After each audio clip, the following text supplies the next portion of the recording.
So finally we can add. You've practiced getting your child, in preschool and kindergarten to recognize numbers, to count and to write. Now they can get to add as they start to get into kindergarten. And you may want to ask yourself, like, what do they start with? As you might think they're going to start with very simple, very basic things. 1 plus 4 is equal to 5.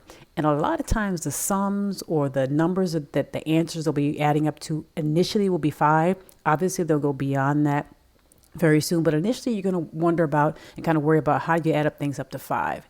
And just to give you a little bit of some lingo and some language when it comes to addition, not that your child has to be doing this right now, but so that you'll know, an add-in plus an add-in is equal to a sum.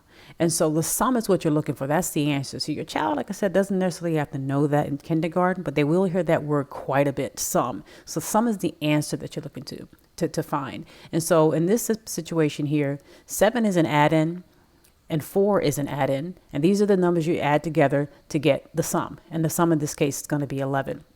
So this is something you just want to get used to, because that lingo is something that your child's going to hear on and on as they go through school. They're going to hear about finding the sum of something, and that's what they mean. You're finding the answer to an addition problem.